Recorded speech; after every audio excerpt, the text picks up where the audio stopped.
Hello my dear student, welcome to my channel maths with Sapna. Dear student, previous classes में हम कुछ question solve किए थे। ठीक है, चलिए कुछ अनदर टाइप का क्वेश्चंस देख लेते हैं जो पार और एक्सपोनेंट में किस टाइप के क्वेश्चंस आते हैं। ठीक है, अगर वीडियो अच्छी लगे तो वीडियो को लाइक करिएगा, शेयर करिएगा और सब्सक्राइब करिएगा। चलिए देख लेते हैं question. Find the value of n. आपको क्या करना है, एन की वैल्यू को फाइंड आउट करना है। ठीक है, एन की वैल्यू को फाइंड आउट करना है। ये देखिए लॉ से रिलेटेड क्वेश्चंस हैं कि इस टाइप के क्वेश्चंस को हम कैसे सॉल्व करेंगे। तो चलिए देखते हैं क्वेश्चंस क्या है। एक बार यहाँ से पढ़ लीजिए फिर बच्चे, यहाँ पे n. Find the value of n. Find the value of n 5/7 square into 5/7 whole power -9 is equal to 5/7 3n + 2। बाद में है 3n + 2। इस टाइप के इसमें एन की वैल्यू को फाइंड आउट करना है तो हम कैसे करें। ये देखिए, इसे देखने से क्या समझ में आ रहा है। इस इक्वल के लेफ्ट साइड से जाइए। लेफ्ट हैंड साइड में क्या लिखा हुआ है, 5/7 whole square into 5/7 whole power -9। Here base are equal. क्या है, here base are equal, that is क्या है 5/7। बेस इक्वल है एंड पावर क्या है, डिफरेंट है। तो कौन सा लॉ लगेगा, एक्सपोनेंट का फर्स्ट वाला लॉ लगेगा। तो देन अकॉर्डिंग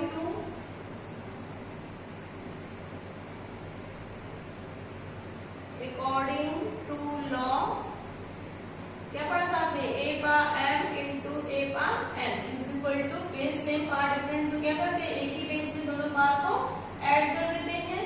ये यूज करना है। ठीक है, यहीं पे यूज करना है, अप्लाई करना है फर्स्ट लॉ। ये क्या है, a/m into a/n is equal to a/m + n। तो क्यों मैंने ये सोचा, ये मेरे माइंड में कैसे लाया, रीजन देखा। क्वेश्चन के लेफ्ट हैंड साइड में क्या था, बेस सेम थे और मल्टीप्लीकेशन के फॉर्म में है। तो ये हमने रूल पढ़ा है कि अगर मल्टीप्लीकेशन के बेस फॉर्म में दो लॉ है, a/m इंटू a/n, तो इसको क्या लिख सकते हैं, एक ही बेस में दोनों एक्सपोनेंट की वैल्यूज को ऐड कर देंगे। ओके, तो इसके अकॉर्डिंग यहाँ पे बेस क्या 5/7 तो 5/7 लिख लिया एक बार एक ही बेस में। इस लॉ के अकॉर्डिंग देखो ये हो गया ना, एंड ये हो गया, a इज इक्वल टू 5/7 है एंड ये आपकी वैल्यूज क्या है 2 and n is equal to -9। बस यहाँ पुट कर दीजिए सबकी वैल्यू। तो 2 प्लस है ना, क्वेश्चन में प्लस है और ये माइनस ऐसे लिखेंगे क्योंकि एक साथ दो सिंबल लिख नहीं सकते, दूसरा लिखने के लिए माइनस है। ठीक है, अब क्या करेंगे, इसको सॉल्व करिए। तो इसकी वैल्यू क्या आएगी 5/7। ओके, और ज्यादा ये प्लस और माइनस मल्टीप्लाई करेंगे तो माइनस होता है, अपोजिट साइड में मल्टीप्लीकेशन माइनस, तो ये जगह 2 - 9। ये देखिए +2 है और -9 है, अपोजिट साइन में है तो क्या करेंगे, सब्ट्रैक्ट करेंगे। 9 जनरली 9 - 2 करते हैं तो आंसर क्या आता है, 7 आता है। बट यहाँ पे क्या है, -9 है, 9 बड़ा है 2 से, लेकिन माइनस सिंबल के साथ है तो आंसर क्या होगा, जो बड़ी नंबर होती है उसी का सिंबल लगता है, तो -9 आ जाएगा। तो आंसर क्या आएगा, आंसर आपका आ जाएगा 5/7 होल पावर -7। ठीक है, मीन्स जब लेफ्ट हैंड साइड को हमने सॉल्व किया तो क्या आंसर आ गया 5/7 होल पावर -7। तो क्या हम यहाँ लेफ्ट हैंड साइड की जगह पे इसको लिख सकते हैं, लिख सकते हैं भाई। जब इसको हमने सॉल्व किया तो ये वैल्यू है, दूसरी जगह पे पुट कर दिया। जब पुट करोगे तो क्या आंसर आएगा, देन अब उसकी जगह पे 5/7 whole square into 5/7 whole power -9, इसकी जगह पे आप लिख सकते हैं 5/7 होल पावर -7। ठीक है, इतनी बातें ऐसे बच्चों को समझ में आ गई होगी 5/7 पावर -7 कैसे आया। तो अब क्या करते हैं, देखिए मैं यहाँ सॉल्व कर देती हूँ। ठीक है, तो आप क्या करना, 5 इसकी जगह पे लिख दीजिए 5/7 whole power -7 is equal to 5/7 whole power क्या है 3n + 2। क्या है, 3n + 2 है। ठीक है, चाहे इसको इधर सॉल्व कर लीजिए, देख लीजिए। अब क्या है, ये इक्वल का सिंबल लगा हुआ है। ठीक है, ये इक्वल का क्या है, सिंबल। बेटा अब क्या करना है, जब इक्वल के लेफ्ट हैंड साइड और राइट हैंड साइड की वैल्यूज को देखिए ध्यान से, तो क्या समझ में आता है कि इन दोनों में जो बेस है वो दोनों सेम है। ठीक है, इनके बीच में जब इक्वल की सिंबल लगा रहेगा दो वैल्यूज के left hand and right hand side में, तो हम कंपेयर कंपेयरिंग करते हैं। अगर बेस इक्वल है तो एक्सपोनेंट की वैल्यूज को आपस में इक्वल कर देते हैं। सपोज दैट अगर एक्सपोनेंट की वैल्यूज इक्वल होगी, इक्वल का जब सिंबल लगा रहेगा तब की बात कर रहे हैं और कोई सिंबल नहीं, जब इक्वल सिंबल लगा रहेगा उसके लेफ्ट हैंड साइड और राइट हैंड साइड की वैल्यूज को कंपेयर करना। तो कैसे हम कंपेयर करते हैं, आप सब जनरली बच्चे फंस जाते हैं ऐसे क्वेश्चंस में। तो माइंड में रखिए, जब कभी भी इक्वल का सिंबल लगता है तो left hand side and right hand side की वैल्यूज को कंपेरिजन करते हैं। बट कैसे करेंगे, जब एक्सपोनेंट की वैल्यूज इक्वल होंगी तो लिख देंगे कि एक्सपोनेंट की वैल्यूज इक्वल होने की वजह से क्या करेंगे, बेस के वैल्यूज को आपस में इक्वल कर देंगे। अगर बेस की वैल्यू इक्वल होगी तो एक्सपोनेंट की वैल्यूज को आपस में इक्वल कर देंगे। तो क्या लिखोगे इसमें, हियर बेस आर इक्वल, लिखेंगे आप here base are equal. Base क्या है, इक्वल है, दैट इज 5/7 है दोनों में। तो लिखेंगे exponent must also be equal. क्यों होगा, क्योंकि बेस इक्वल है तो इसलिए एक्सपोनेंट की वैल्यूज भी आपस में इक्वल हो जाएंगे। ठीक है, अगर एक्सपोनेंट की वैल्यूज आपस में इक्वल होती है, अगर जो वैल्यू यहाँ पे है ये वैल्यू सेम यहाँ पे होती तो आप बेस को क्या करते, इक्वल करते। यही रूल है एक्सपोनेंट में। ठीक है, चलिए तो क्या लिखेंगे, ऑन कंपेयरिंग क्या, एक्सपोनेंट। जब एक्सपोनेंट की वैल्यूज को कंपेयर करेंगे तो आप क्या लिखोगे, -7 is equal to 3n plus 2। -7 is equal to 3n plus 2। देखो इसको इधर सॉल्व कर देते हैं। यहां से देखिएगा, -7 is equal to 3n plus 2। ठीक है, आपने क्या करना है, इस 2 को इसके पास ले जाइए। ठीक है, तो आप क्या करेंगे, -7 ये प्लस 2 जब इसके पास जाएगा, ये जो इक्वल का सिंबल है, इक्वल के लेफ्ट हैंड साइड या राइट हैंड साइड में जब नंबर्स को शिफ्ट करते हैं, नंबर्स को या वेरिएबल्स को, तो जो उसकी आइडेंटिटी होती है, मीन्स जो उसका सिंबल लगता है वो लेफ्ट हैंड साइड या राइट हैंड साइड जाने पे चेंज होता है। मीन्स 2 के आगे सिंबल क्या है, प्लस है। जब ये इक्वल के सिंबल को क्रॉस करेगा, सपोज इसको आपने एक बॉर्डर मान लेना है, जैसे आप किसी दूसरे सिटीज में जाते हैं, सिटी इन द सेंस कि आप दूसरे कंट्री में जाते हैं तो आपको वीजा लगता है। ठीक है, तो सेम चीजें यहाँ मैथमेटिक्स के फॉर्म में आप क्या बोलोगे कि जो नंबर्स होते हैं उनका जो सिंबल होता है, अगर आप इक्वल के लेफ्ट हैंड साइड या इक्वल के राइट हैंड साइड जाएंगे तो जो सिंबल होता है नंबर्स को शिफ्ट करना है, जब नंबर लेफ्ट हैंड साइड या राइट हैंड साइड मूव करेगा तो जो उसकी आइडेंटिटी है वो चेंज होगी। कैसे होती है, प्लस का हो जाता है माइनस, माइनस का होता है प्लस, मल्टीप्लाई का हो जाता है डिवाइड एंड डिवाइड का हो जाता है सिंबल मल्टीप्लाई। मीन्स ये देखो आपको 2 को नंबर्स के पास लाना है। ठीक है, ये 2 को हटाना है, इनके पास लेके जाना है -7 के पास। तो ये 2 का सिंबल क्या था, प्लस है। जब ये इक्वल की साइड को क्रॉस करेगा तो यहाँ पे इसके पास आएगा तो कौन सी आइडेंटिटी हो जाएगी उसकी, प्लस का माइनस। तो आप कैसे लिखोगे, -7 यहाँ पे लिखेंगे -2 इज इक्वल टू 3। ओके, क्यों करेंगे, क्योंकि हमको किसकी वैल्यू चाहिए, n की वैल्यू चाहिए। तो जो n से ज्यादा पास में है उसको रोक के रखिए। देखो 3n, ये n के ज्यादा करीब में क्या 3 है, ज्यादा पास में, और 2 थोड़ी दूरी पे है प्लस के साथ, तो पहले इस नंबर्स को हटाएंगे। ठीक है, तो मैंने 2 को हटाया इनके पास, तो आ गया नंबर्स के पास -7 -2 सेम साइन में है। जब सेम साइन में नंबर होते हैं तो क्या करते हैं, ऐड करते हैं। ऐड में सिंबल नहीं लगाते, बट माइनस में क्या करते हैं, सिंबल मेंशन करना मैंडेटरी होता है। ओके, तो -7 -2 की वैल्यू हो जाएगी -9 is equal to 3 into n। जब एक नंबर्स और एक वेरिएबल्स एक साथ में होता है बेटा, तो इसका मतलब होता है मल्टीप्लाई। कोई सिंबल इनके बीच में लिखा हुआ नहीं है। ओके, जब कुछ भी सिंबल मेंशन नहीं हो, एक नंबर्स और एक वेरिएबल्स, तो उनके बीच में कौन सा सिंबल हम मानते हैं, मल्टीप्लाई का। मीन्स एक नंबर्स है, ये 3 और नेचुरल नंबर है, और n क्या है, वेरिएबल से इसका कुछ भी वैल्यूज हो सकता है। तो इनके बीच में कुछ भी सिंबल नहीं लगा है तो आप क्या कंसीडर करोगे, मल्टीप्लाई। ठीक है, अगर कोई और सिंबल होगा तो यहाँ पे मेंशन होगा, प्लस होगा तो प्लस, माइनस होगा तो माइनस। क्यों, मल्टीप्लाई एक ऐसे सिंबल है कि इसको मेंशन करने नहीं करते हैं, तो आप अपने आप से मेंशन कर लेना कि क्या है ये, मल्टीप्लाई। चलिए, अब हमको 3 हटाना है क्योंकि हमको चाहिए केवल n। क्या चाहिए, केवल n की वैल्यू चाहिए। ठीक है, ओनली n की वैल्यू चाहिए, तो हमको 3 हटाना होगा। फिर 3 को भी क्रॉस कराना पड़ेगा, इक्वल का सिंबल। जब ये 3 इसके पास चल के जाएगा तो 3 की आइडेंटिटी क्या होगी, चेंज हो बताइए 3 के पास कौन सा सिंबल है, तो आपको अभी कुछ नहीं दिया है तो आप क्या मानोगे, मल्टीप्लाई का। मैंने अभी बताया एक नंबर्स और एक वेरिएबल्स के बीच में कौन सा सिंबल होता है, मल्टीप्लाई का। ठीक है, जब मल्टीप्लाई है तो इसके पास जाएगा, इसके पास तो क्या हो जाएगा, मल्टीप्लाई का हो जाता है डिवाइड। ठीक है, तो आप लोग कैंसिल आउट करोगे, 3 1 3 3 3 4 9, तो n की वैल्यू क्या होगी, -3, दैट इज योर आंसर। ठीक है, चलिए एक बार देख लेते हैं फिर से कि कैसे इस क्वेश्चन को सॉल्व किया, कैसे n की वैल्यू को फाइंड आउट किया। तो फर्स्ट ऑफ ऑल आप क्वेश्चंस को रीड करिए कि क्वेश्चंस क्या है। ठीक है, क्वेश्चन दिया है 5/7 होल स्क्वायर, ठीक है, into 5/7 power -9, okay, is equal to 5/7 3n + 2। ठीक, find the value of n, means हमको क्या करना है इस क्वेश्चन में, n की वैल्यूज को फाइंड आउट करना है। ठीक है, तो क्या सोचेंगे, पहले आप देखिए कि क्वेश्चंस में क्या गिवन है। तो देखा कि गिवन है 5/2 होल स्क्वायर इंटू 5/7 -9। तो इससे क्या समझ में आता है कि पावर एंड एक्सपोनेंट के चैप्टर में पहले first of all of laws जितने भी मैंने बताया ना उनको माइंड में रखिए।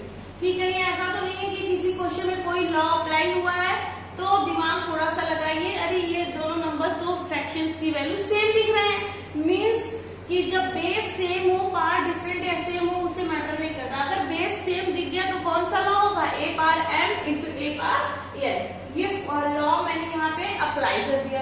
ओके, तो इसकी वैल्यूज क्या होती है, दोनों की जो बेस सेम है और पावर डिफरेंट है तो उनको एक ही बेस में लिख करके प्लस कर देते हैं। तो मैंने ऐसे ही अप्लाई कर दिया 5/7 पावर 2 प्लस इन ब्रैकेट -9, क्योंकि इनका सिंबल का है प्लस, दोनों के बीच में प्लस, तो प्लस लिख दिया। अब क्या लिखोगे, ये प्लस और माइनस को जब मल्टीप्लाई करोगे तो क्या होगा, माइनस। ठीक है, तो 2 - 9, अब क्या करें, अपोजिट सिंबल में रहते हैं जब दो नंबर्स, तो हम माइनस करते हैं। ठीक, माइनस करने का सिंबल जानते हैं, जैसे नॉर्मली आप करते हो वैसे ही कर लीजिए।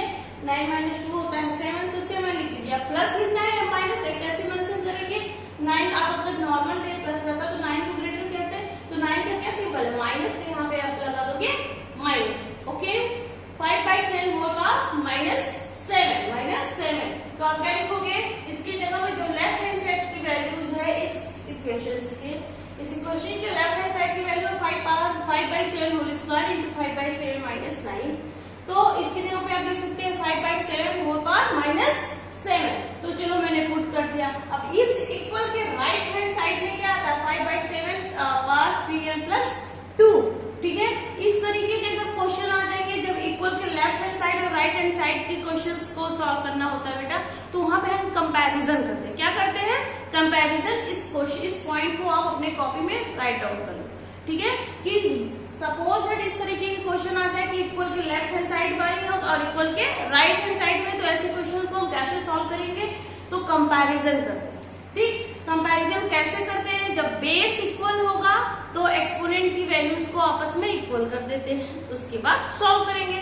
सपोज दैट किसी क्वेश्चंस में क्या होते हैं, एक्सपोनेंट की वैल्यूज इक्वल होगी तो बेस की वैल्यूज को आपस में इक्वल करके कंपेयर करते हैं। मीन्स जैसे देखिए यहाँ पे इस क्वेश्चन में मैं और क्वेश्चन कराऊंगी जिसमें एक्सपोनेंट की वैल्यूज इक्वल होंगे और बेस को कंपेयर कैसे करेंगे तो दिखाऊंगी।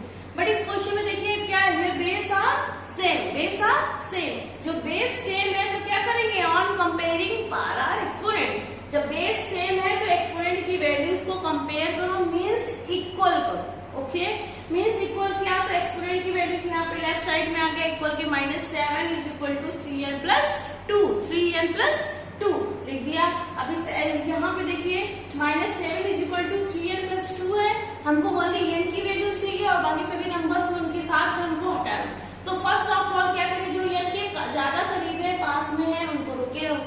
थोड़ी दूरी पे है ये +2 तो पहले इनको हटाओ। ओके, जब +2 है इस इक्वल के इधर जाएगा, इस नंबर के पास आएगा तो प्लस का सिंबल चेंज होता है। इक्वल के लेफ्ट हैंड साइड या राइट हैंड साइड नंबर्स को शिफ्ट करने में क्या होती है, नंबर्स की आइडेंटिटी चेंज होती है। अगर नंबर प्लस में होगा, प्लस में है तो इक्वल के लेफ्ट जाओ या इक्वल के राइट जाओ। देखो ये मैथमेटिक्स के कुछ बेसिक कॉन्सेप्ट है जो बच्चे क्वेश्चन में जनरली रॉन्ग कर देते हैं कि प्लस लगा है या माइनस। तो कुछ रूल्स है उसको माइंड में रखते रहिए कि जैसे आप कोई गेम खेलते हो तो कुछ उसके रूल्स या क्राइटेरिया बनते हैं ना कि इस रूल के अकॉर्डिंग आपको फॉलो करना। ओके, तो सेम चीज है मैथमेटिक्स में है कि इस रूल को लेकर करना है। तो सिमिलरली आपको क्या करना है, n की वैल्यूज को फाइंड आउट करना है। तो +2 को हटाना है।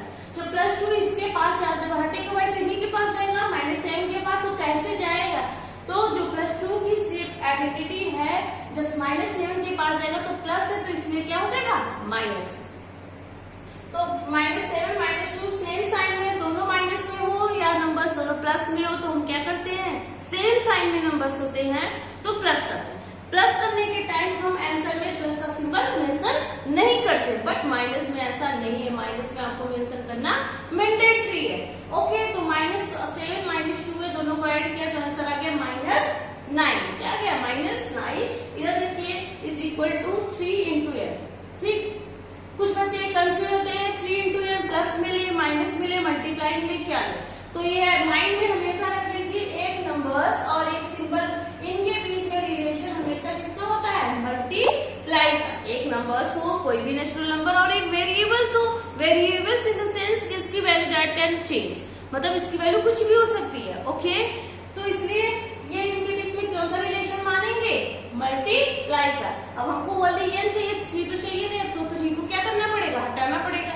जब हटाओगे तो 3 की आइडेंटिटी अभी क्या है, रिसेंट में मल्टीप्लाई की। जब वो इक्वल के लेफ्ट या राइट में शिफ्ट करेगा तो उसकी आइडेंटिटी चेंज होगी, और आइडेंटिटी चेंज करने का रूल होता है कि प्लस का माइनस, माइनस का प्लस, मल्टीप्लाई का डिवाइड एंड डिवाइड का मल्टीप्लाई। तो मल्टीप्लाई है तो इसके पास हो जाएगा तो क्या बन जाएगा, डिवाइड बन जाएगा।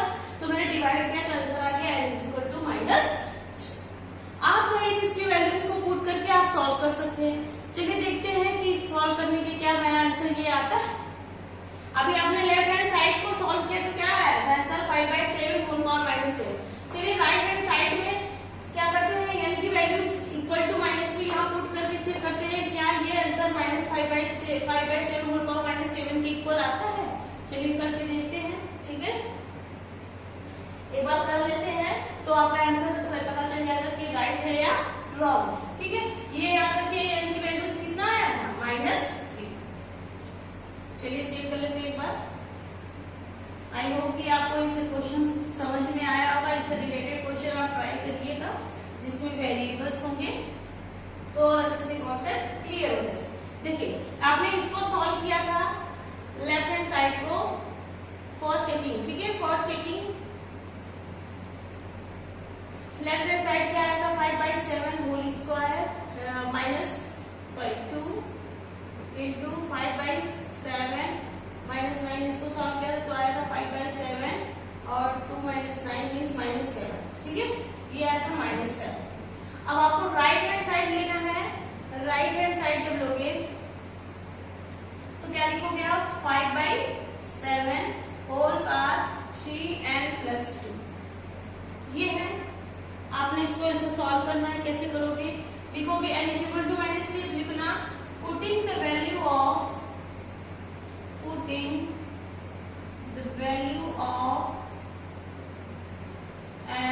= -3 in right hand side, in right hand n = -3 की जो वैल्यूज है, यहाँ पे n है ना, यहाँ पे क्या लिखोगे, -3। तो चलिए पुट करके चेक कर लेते हैं। तो 5/7 इंटू 3, देखो ये इन दोनों के बीच में रिलेशन मल्टीप्लाई का, तो आप ऐसे डॉट लगा दीजिए, चाहे मल्टीप्लाई का सिंबल बना लीजिए। और ये इनकी वैल्यू -3, तो आप ऐसे लिख दो क्योंकि माइनस है, दो सिंबल एक साथ लिखना सही रहेगा। ठीक है, और फिर प्लस। ठीक, आपने इसको क्या करना है, ब्रॉड मोस्ट पढ़े हैं, पहले मल्टीप्लाई सॉल्व करेंगे, फिर उसके बाद एडिशन। ठीक, तो अब इसको सॉल्व करिए, इसको मल्टीप्लाई करेंगे, 3 3 जा 9, 3 3 जा 9, 5/7 पावर -9 हो जाएगा और +2, -9 + 2। देखो इसको मल्टीप्लाई किया, एक रूल है आप लोग जान लीजिए, ब्रॉड मॉस। ये रूल पता होना चाहिए। सपोज दैट किसी क्वेश्चन में मोर देन 1 सिंबल हो तो किसको पहले सॉल्व करें, ये कंडीशन आ जाती है। तो ये इसके अकॉर्डिंग होगा, बार या ब्रैकेट या ब्रेस। ठीक है, बार ब्रैकेट कुछ भी ले लेंगे, बी से ओ मीन्स ऑफ लिखा रहेगा इंग्लिश में OF। ओके, मीन्स लिखा रहेगा तो उसका मीनिंग मल्टीप्लाई होता है, बट ऑफ लिखा रहता है क्वेश्चन। D means division. ये क्या है, according to the condition. First of all किसको हम प्रेफर करेंगे, प्रायोरिटी देंगे कि पहले कौन सा सिंबल सॉल्व होगा क्वेश्चन में। ठीक है, तो पहले अगर किसी क्वेश्चन में बार लगा हो या ब्रैकेट लगा हो तो फर्स्ट ऑफ ऑल इसको बी वाले को, ब्रैकेट वाले को सॉल्व करेंगे। उसके बाद जिस किसी क्वेश्चन में ऑफ लिखा हो, मल्टीप्लाई, डिवाइड सारे सिंबल्स बने हो तो फर्स्ट और सेकंड वन क्या करेंगे, बार के क्वेश्चन सॉल्व करने के बाद आप क्या करना, ऑफ को सॉल्व करो, ओ एफ लिखा रहेगा इंग्लिश, ठीक है। फिर डी, डी मीन्स डिवीजन, किसको प्रायोरिटी दोगे, मल्टीप्लीकेशन एडिशन सब रहेगा क्वेश्चन में, तो फर्स्ट आप क्या दोगे, डिवीजन को प्रायोरिटी, मीन्स डिवीजन के क्वेश्चन को पहले सॉल्व करोगे, फिर मल्टीप्लीकेशन, फिर उसके बाद addition, last one subtraction. Okay, तो इसको सॉल्व किया तो कैसे आ गया, तो इसीलिए मैंने क्या किया, पहले मल्टीप्लाई को सॉल्व किया तो 3 आ गया -9 +2, तो अपोजिट साइड में सबट्रैक्ट करेंगे तो क्या आंसर आएगा, 5/7 होल पावर माइनस, सबट्रैक्ट करोगे तो -7। क्या समझ में आया, ये देखिए लेफ्ट हैंड साइड को सॉल्व किया तो 5/7 होल पावर -7 और राइट हैंड साइड को सॉल्व किया तो 5/7 power -7 means left hand side is equal to, means क्या हो गया, सो लेफ्ट हैंड साइड यहाँ पे लिखना since left hand side is equal to right hand side, so n is equal to -3 is correct।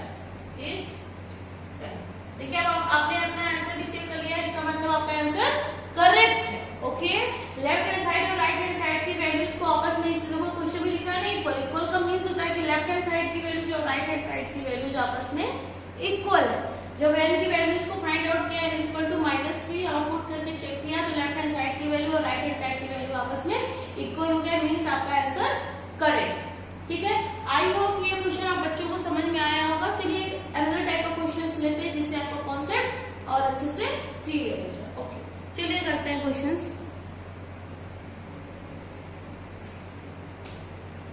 Dear student, एक question है, if 3m² divided by 3m whole square whole power m is equal to 1/81, then find the value of m। आपको क्या करना है, m की values को find out करना। तो ऐसे क्वेश्चंस को कैसे सॉल्व करेंगे, चलिए देखते हैं। आपने क्या करना है, फर्स्ट ऑफ ऑल इस ब्रैकेट को सॉल्व करेंगे। अभी मैंने बताया जो ब्रैकेट है, डिवीजन है, सब कुछ है, तो फर्स्ट ऑफ ऑल क्या करो, ब्रैकेट को सॉल्व करो। कैसे करोगे आप, 3m² डिवाइडेड बाय, ये देखिए होल स्क्वायर का मीन्स क्या होता है, आप होली एम पे नहीं करेंगे, होल स्क्वायर का मीन्स होता है कि आप नंबर्स का भी स्क्वायर करिए और वेरिएबल्स का करिए। तो इसको क्या लिखोगे, 3 का स्क्वायर एंड m का स्क्वायर। अभी आपने पढ़ा था ab होल स्क्वायर या ab और m power whole power m, आपने लॉ पढ़ा है ना, तो इसके अकॉर्डिंग कैसे करेंगे, इसको हम ब्रेक अलग अलग ब्रेक कर सकते हैं, b पावर m। तो सेम चीजें ये लॉ मैंने बताया था अभी कि अगर पार सेम हो तो पार सेम हो और ये बेस की वैल्यू डिफरेंट हो तो हम क्या कर सकते हैं, एक ही बेस एक ही पार में कर सकते हैं। ठीक है, एक ही पार में कर सकते हैं। अगर देखो एक ही पार में ये बेस डिफरेंट हो, पार डिफरेंट सॉरी एक ही बेस डिफरेंट हो, पार सेम हो और अलग अलग लिखा हो तो आपको क्या कर सकते हैं, एक ही ब्रैकेट के अंदर लिख सकते हैं।